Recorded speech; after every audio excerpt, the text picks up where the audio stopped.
கோவில். தூத்துக்குடி மாவட்டம் கோவில்பட்டி என்னும் இடத்தில் கழுகுமலை வெட்டுவான் திருக்கோவில் அமைந்துள்ளது. இந்த கோவில் 8ஆம் நூற்றாண்டில் அதிமதுர பாண்டிய மன்னர்களால் இந்த கோவில் கட்டப்பட்டது. இந்த கழுகுமலை கோவில் எல்லோரா என்று மற்றொரு பெயராலும் சிறப்புமிக்க கூறுகிறார்கள். தமிழ்நாட்டில் உள்ள அனைத்து கோவில் கற்களும் ஒன்றன் மீது ஒன்றன் கற்கள் வைத்து சிற்பிகள் கட்டியிருப்பார்கள். மற்றொரு குகை போன்று கோவிலை குடைந்து காட்டுவார்கள். ஆனால் இந்த கோவிலின் சிறப்பு கற்களை மேலே இருந்து கீழே செதுக்கி தலைகீழாக இந்த கோவிலை கட்டியுள்ளனர்.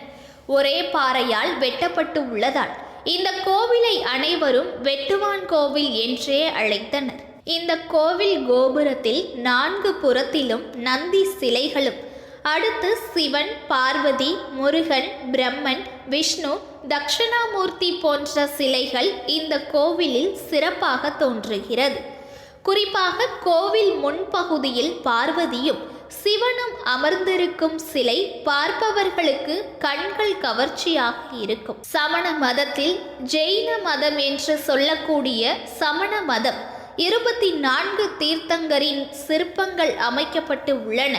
24ஆம் தீர்த்தங்கரான மகாவீர் என்பவருக்கு தனி சிலைகளும் வைக்கப்பட்டு உள்ளது. இந்த கோவிலில் வட்ட எழுத்து கல்வெட்டுகள், பாண்டிய மன்னர்களின் மீன் சின்னங்களும் இந்த கோவிலில் கல்வெட்டுகளாக பதிக்கப்பட்டு உள்ளது. சிவபெருமான், பார்வதி, முருகன், தட்சிணாமூர்த்தி, இந்திரன் போன்ற கடவுள்களைப் போல இந்த புத்த பெருமான் தீர்த்தங்கரை வணங்கி வந்துள்ளனர். சிவபெருமான், பார்வதி, முருகன், தட்சிணாமூர்த்தி, இந்திரன் போன்ற கடவுள்களைப் போல இந்த புத்த பெருமான் தீர்த்தங்கரை வணங்கி வந்துள்ளனர். அதிமதுர பாண்டியன் மன்னன் இந்த கழுகுமலை பகுதியை ஒரு காலத்தில் ஆட்சி செய்து வந்துள்ளார். இந்த கோவிலை உவனம்கிரி என்று சிறப்பாக அழைத்து வருகின்றனர். உவனம் என்பதற்கு, கழுகுகிரி என்பதற்கு மலை என்பதும் பொருள். இந்த பகுதியை அதிமதுர பாண்டியன் மன்னன் வேட்டையாடி வந்தான். வேட்டையாடி அயர்ந்து போன பிறகு ஒரு மரத்தின் அடியில் ஓய்வு எடுக்க வந்தான். அப்போது ஒரு பாறையின் பகுதியில் ஒரு மாடு தானாகவே பால் சுரந்து கொண்டு இருந்தது. அதை பார்த்ததும் அதிமதுர பாண்டியன் மிகவும் அதிர்ச்சி அடைந்தான். மாட்டின் அருகில் சென்றதும் மாடு விலகி சென்று விட்டது. அந்த பகுதியில் வாழ்ந்து வந்த ஒருவருக்கு கனவு ஒன்று நேரியது. அவருடைய கனவில் முருகன் தனக்கு இந்த பகுதியில் கோவில் அமைக்கும்படி முருகன் கூறுகிறார்.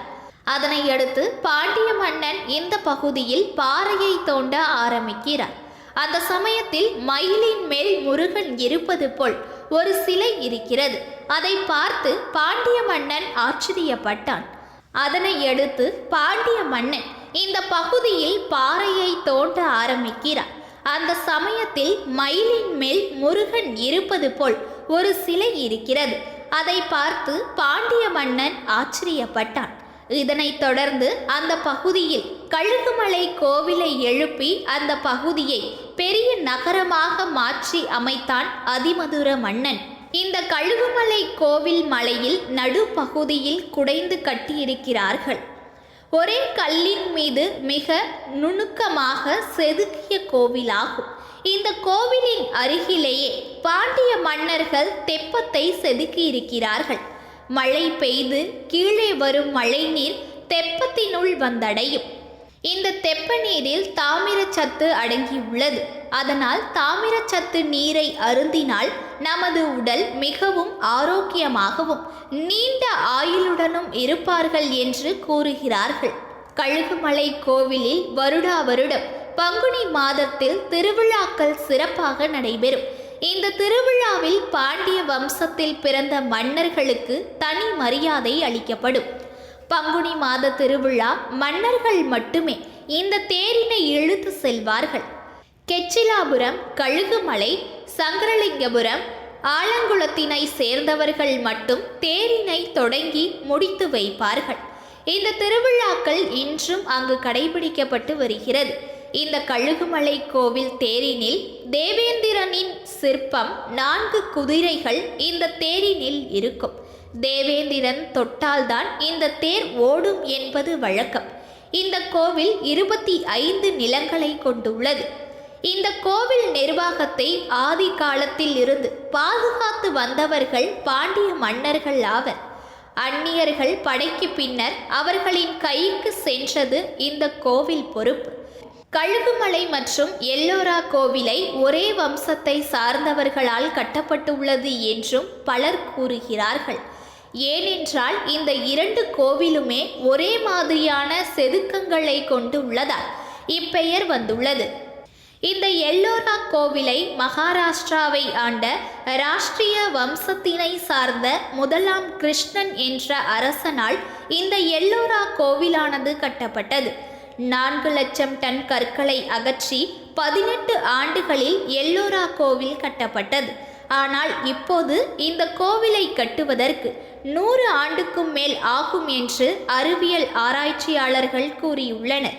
ஒரே கல்லில் செதுக்கிய கழுகுமலை கோவில் இன்றும் முழுமை பெறவில்லை. இதன் காரணங்கள் இன்னும் வெளியிடப்படவில்லை. நேபாள நாட்டின் தலைநகராகிய காத்மண்டில் மன்னர்கள் கட்டி வந்த கோட்டைகள் முக்கியமான கோவில்களாக இன்றும் கருதப்படுகிறது.